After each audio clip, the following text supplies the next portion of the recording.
Hello and welcome to Annie's Short Stories. I hope you enjoy this story. I'm going to try and upload a new story each day. The Sinister Portrait. The storm had lashed against the Isle of Wight all night, slashing against the rocky cliffs and rattling the windows of old estates up and down the coast.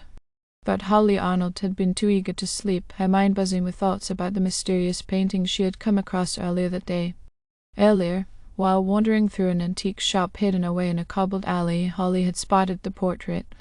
It was larger than any other painting in the store, towering almost as tall as her, with a carved wooden frame that bore intricate patterns of ivy and roses. The shopkeeper had told her it was a family portrait of the Merricks, a wealthy family who had lived on the island centuries ago. They were a cold, forbidding-looking lot, all dressed in black, with the father standing rigid at the center, his wife beside him, and their two children, both with eerily identical pale faces and dark eyes peering out from beneath heavy curls. The background was a dim parlor filled with shadows. The light in the painting seemed to come from somewhere above them, casting sharp, ominous angles on their faces. Yet what captivated Holly most was their gaze. The eyes of the family seemed to follow her, trailing her around the room as if studying her every movement. She had felt an icy thrill at the thought of taking it home, adding a touch of mystery to her small, seaside cottage. Against her better judgment, she had paid for it, ignoring the shopkeeper's strained warning to be cautious with it. Now, as the clock struck midnight and thunder shook the walls, Holly found herself sitting alone with the painting, which she had hung over the fireplace. Shadows danced along the walls as lightning crackled outside, and each flash seemed to breathe life into the Merrick's lifeless eyes. Holly shivered, telling herself it was only the storm in her overactive imagination. She took a step back, intending to head to bed, but a small, scuttling noise stopped her. She turned back.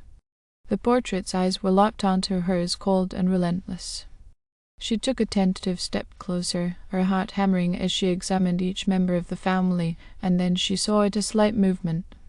The eldest daughter, her hands folded neatly in her lap, had shifted her head ever so slightly, as if to acknowledge Holly's attention.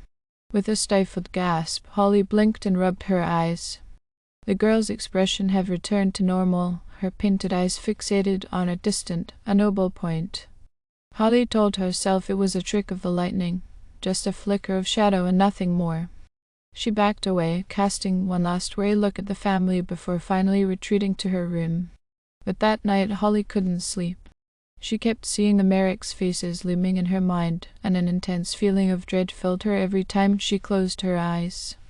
Each time she drifted off, she would hear the faintest whisper a child's voice, a man's stern, rumbling murmur. It seemed to echo up the stairs, swelling in the dark corners of her bedroom. At dawn, Holly stumbled into her living room, her face pale and drawn. She gasped when she saw the portrait. It had moved. It was impossible, she thought. She had hung it directly above the fireplace, yet it was now across the room, leaning against the opposite wall. And there was something else, a small smudge of red, like a handprint, smeared across the corner of the frame. Heart-pounding, Holly backed away. She could barely think. The only thing she knew was that the painting had to go. She grabbed the portrait, hoisted it into her arms, and marched outside, where the early morning fog curled over the cliffs like ghostly fingers. She hurled it down into the crashing waves, watching as the painting disappeared into the violent sea, a small, mocking glimmer of the family's faces flickering in the foam before they sank. Returning to her house, she tried to shake the feeling of foreboding that lingered around her. But as she stepped into the entryway, her breath caught in her throat. There, hanging on the wall where she had just torn it down, was the Merrick's portrait, completely dry, no trace of seawater, the family's eyes locked onto hers with a vengeance that turned her blood to ice. Over the next few days, Holly's life became a waking nightmare. She couldn't escape the painting, no matter how many times she tried to destroy it. Once she even took it into the heart of the island and set it aflame, only to find it back on her wall the following morning, the burn marks staining the edges of the frame like old scars. Each attempt seemed only to enrage the Merricks more. Strange things began happening around the cottage. Doors would slam shut on their own, and mirrors shattered inexplicably.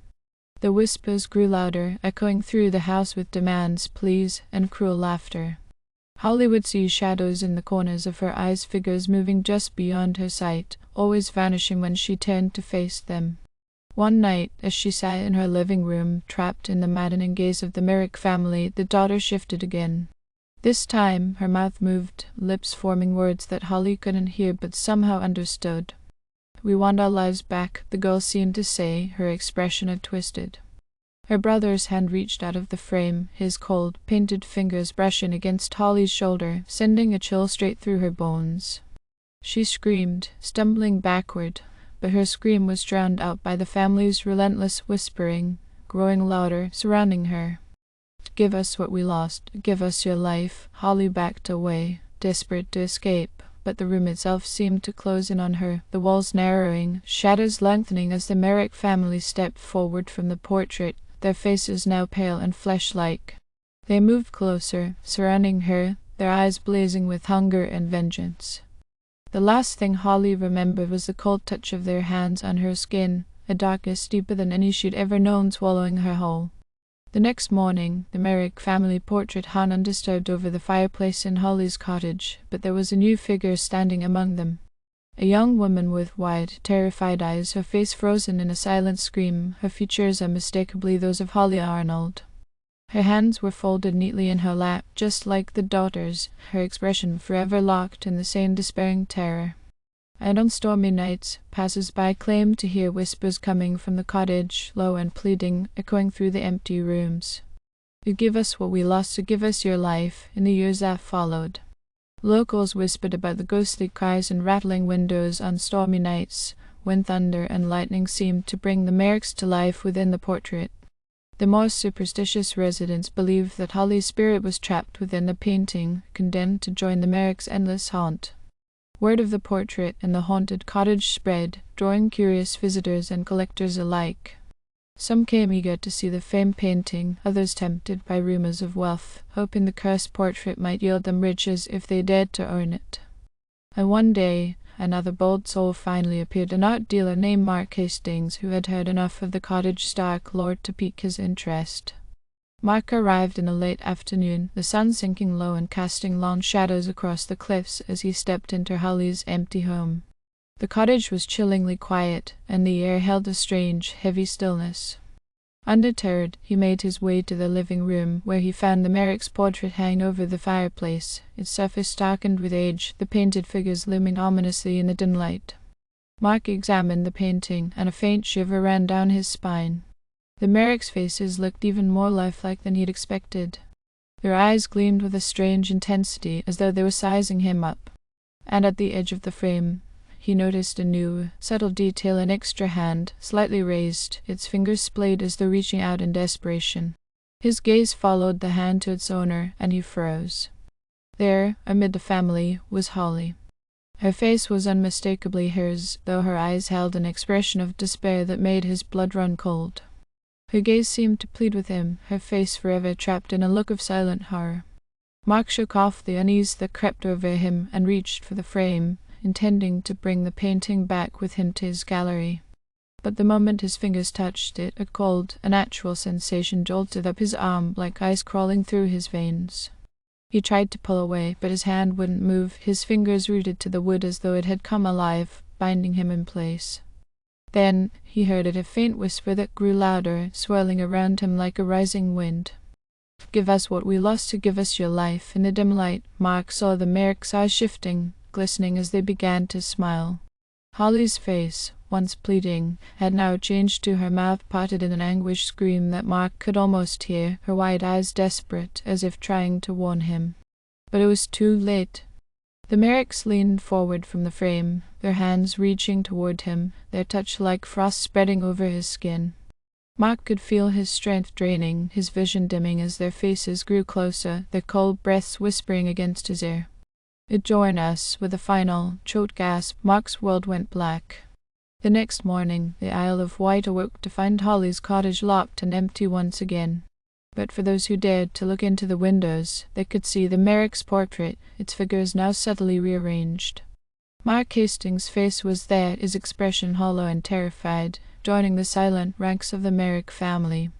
The portrait remained waiting for its next visitor, Emeric's eyes gleaming with a hunger that never seemed to fade, as if each new soul only stoked their vengeance further. And every now and then, in the dead of night, those who wandered close to the cottage could hear faint voices echoing from within, pleading and demanding, their words carried by the island's chilling winds. Give us what we lost, give us your life. Thank you for listening. I hope you enjoyed this story. Please don't forget to like, and even better, like and subscribe.